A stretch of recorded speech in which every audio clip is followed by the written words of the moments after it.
আসসালামু আলাইকুম। Technique easy এডুকেশনের পক্ষ থেকে আপনাদের সবাইকে স্বাগতম জানাচ্ছি। প্রিয় শিক্ষার্থীরা, চলে আসলাম নতুন আরও একটা পর্ব নিয়ে। আজকের পর্বে আমরা দুইটি সংক্ষিপ্ত প্রশ্নের সমাধান করব। এখানে প্রথমে যে প্রশ্নটি আমরা দেখতে পাচ্ছি, এখানে বলা হলো একটি সমান্তর ধারা, শব্দটা বলে দিয়েছে কিন্তু সমান্তর ধারা, একটি সমান্তর ধারার প্রথম পদ হলো 5 এবং সাধারণ অন্তর হলো 6। তাহলে ধারাটি নির্ণয় করো। একটি সমান্তর ধারা কাকে বলে? যেই ধারার পদগুলোর অন্তর সমান থাকে, অর্থাৎ যে কোনো পদ এবং তার পূর্বের পদ পার্থক্য যত হবে, আবার যে কোনো পদ এবং তার পূর্বের পদ পার্থক্য সমান হবে।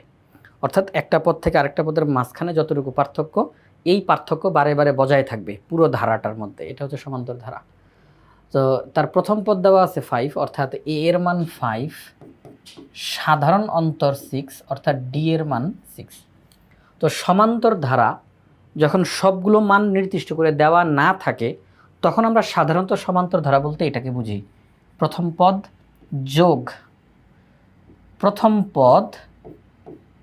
যোগ অন্তর যোগ প্রথম পদ যোগ, এবার অন্তরটাকে দ্বিগুণ করব 2d, তারপরে a প্লাস 3d, এইভাবে এটা চলতে থাকবে। a plus d plus a plus 2d plus a plus 3d plus ... এইভাবে এটা চলতেই থাকবে। সমান্তর ধারার ক্ষেত্রে এইভাবে করে লেখা হয় প্রথম পদ। এবার দ্বিতীয় পদটা কি হবে? প্রথম পদের সাথে সাধারণ অন্তর যোগ করে আমরা ফলাফলটা লিখব। তৃতীয় পদ কত হবে? প্রথম পদের সাথে সাধারণ অন্তরটাকে দ্বিগুণ করে আমরা যোগ করে বসাবো।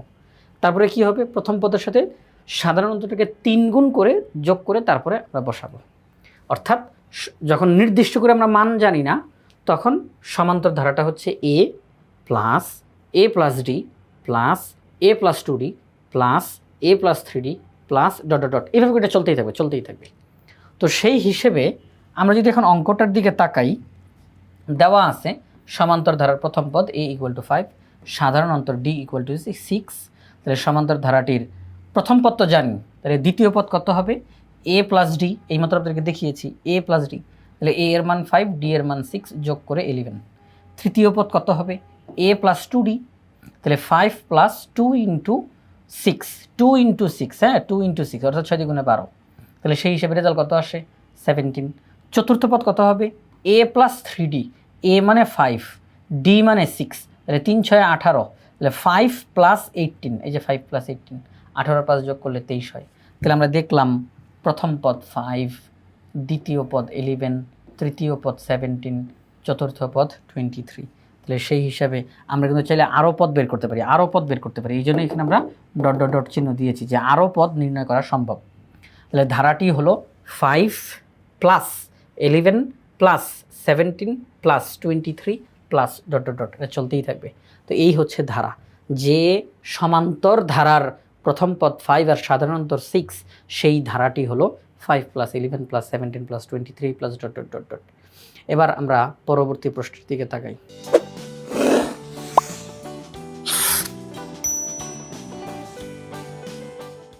আমরা এখন 8 নম্বর প্রশ্নের দিকে তাকাই। 8 নম্বর প্রশ্নে কি বলা হলো?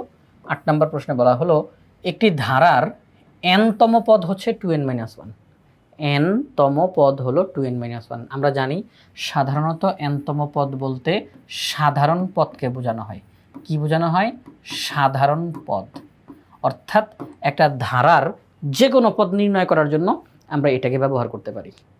n-তম পদ বা সাধারণ পদ, ওইটিকে ব্যবহার করে একটি ধারার যে কোনো পদ নির্ণয় করা সম্ভব। তাহলে এখানে একটি ধারার n-তম পদ 2n-1 বলা আছে এবং n বিলংস টু বড় হাতের n, অর্থাৎ এই যে ছোট হাতের n দেখা যাচ্ছে, এই n এর মান স্বাভাবিক সংখ্যার সেটের ভিতর থেকে আসবে। এই n এর মান স্বাভাবিক সংখ্যার সেটের ভিতর থেকে আসবে, n বিলংস টু n। এবার বলছে ধারাটি গঠন করো, অর্থাৎ আগের অঙ্কটার মতোই, তবে আগের অঙ্কটাতে স্পষ্ট করে বলা ছিল সমান্তর ধারা, বলা ছিল প্রথম পদ 5, সাধারণ অন্তর 6। খুব সহজেই আমরা ধারাটা বের করে ফেলছি। কিন্তু এখনকার বেলাতে এটা সমান্তর ধারা নাকি গুণোত্তর ধারা, নির্দিষ্ট করে কোনো ধারার নাম উল্লেখ করা নাই এবং সাধারণ পদ এখানে নিজেরা দিয়ে দিছে তারা, সাধারণ পদ 2n-1। এবং বলছে এই n হচ্ছে স্বাভাবিক সংখ্যার সেটের ভিতর থেকে আসবে। স্বাভাবিক সংখ্যা কি? শূন্য ব্যতীত ধনাত্মক পূর্ণ সংখ্যাগুলো হচ্ছে স্বাভাবিক সংখ্যা, অর্থাৎ 1 2 3 4 5 6 7 8 এভাবে চলতে থাকবে, এগুলো হচ্ছে স্বাভাবিক সংখ্যা। তো আমরা এখন যেই কাজটা করব, আমরা এই যে n তম পদ যেটা দেওয়া, এখানে আমি n এর মান 1 বসাবো, দেখব কত আসে, সেটা প্রথম পদ। আমি n এর মান 2 বসাবো, বসিয়ে দেখব রেজাল্ট কত আসে, সেটা দ্বিতীয় পদ। অর্থাৎ আপনি n এর মান যত বসাবেন আপনি তততম পদ বের করতেছেন। আপনি n এর মান 1 বসাবেন, তার মানে আপনি প্রথম পদ বের করতেছেন। আপনি n এর মান 2 বসাবেন, তার মানে আপনি দ্বিতীয় পদ বের করতেছেন। আপনি n এর মান 3 বসাবেন, তার মানে আপনি তৃতীয় পদ বের করতেছেন। এই যে n তম পদ, তাহলে n এর মান 1 বসানো মানে 1তম পদ, n এর মান 2 বসানো মানে 2তম পদ, n এর মান 3 বসানো মানে 3তম পদ। ঠিক আছে? তো চলেন আমরা এখন অঙ্কটা করে ফেলি। সমাধান দেওয়া আছে সাধারণ পদ 2n - 1 এবং n বিলংস টু n। তো আমরা এই যে n যেহেতু স্বাভাবিক সংখ্যার সেটের ভিতর থেকে আসবে, তাহলে স্বাভাবিক সংখ্যা দিয়ে আমরা আরম্ভ করলাম। n = 1 2 3 4 ডট ডট ডট, এগুলো আমরা বসিয়ে পাই। n এর মান যদি 1 হয় তাহলে ধারাটির প্রথম পদ, এই যে 1তম পদ, প্রথম পদ হবে 2 × 1 - 1, তাহলে ক্যালকুলেশন করলে 1 হয়। n এর মান যদি 2 হয় তার মানে 2তম পদ, তাহলে 2তম পদ হবে 2 × 2, 4 থেকে 1 বিয়োগ করলে 8 থেকে 3। n এর মান যদি 3 বসাই তাহলে ধারাটির 3তম পদ 2 × 3, তাহলে 3 × 6, 6 থেকে 1 বিয়োগ করলে হয় 5। n এর মান যদি 4 বসাই তাহলে 4 × 8, 1 বিয়োগ করলে হয় 7। এইভাবে করে অঙ্কটা কিন্তু চলতেই থাকবে চলতেই থাকবে চলতেই থাকবে, আপনি যত দূর মন চাই যেতে পারবেন, কোনো সমস্যা নেই। এই জন্য আমরা আবারও সেই ডট ডট ডট চিহ্ন ব্যবহার করলাম। এবার লিখতে পারি ধারাটি হবে প্রথম পদ 1 যোগ যেই দুটা ধারা বলছে, ধারার ক্ষেত্রে পদগুলোকে যোগ চিহ্নের মাধ্যমে যুক্ত করা হয়। ধারার মধ্যে পদগুলোকে যোগ চিহ্নের মাধ্যমে একে অপরের সাথে যুক্ত করা হয়। তাহলে প্রথম পদ 1 প্লাস দ্বিতীয় পদ 3 প্লাস তৃতীয় পদ 5 প্লাস চতুর্থ পদ 7 plus dot dot dot dot dot plus, এবার আমরা এখানে আমাদের লিখব 2n - 1। কী লিখবো আমরা? এখানে আমরা লিখব 2n - 1। হ্যাঁ, এই যে এখানে আমরা বসাবো 2n - 1, অর্থাৎ ধারাটি হবে 1 + 3 + 5 + 7 plus dot dot dot dot plus 2n - 1। এরপর আপনি চাইলে আবার প্লাস চিহ্ন দিয়ে ডট ডট ডট দিতেও পারেন, নাও দিতে পারেন, কোনো সমস্যা নেই। তো এখানে আমরা এই যে ওইটাকে ব্যবহার করি 2n - 1, এটাকে ব্যবহার করে আমরা প্রথম পদ, দ্বিতীয় পদ, তৃতীয় পদ, চতুর্থ পদ বের করেছি।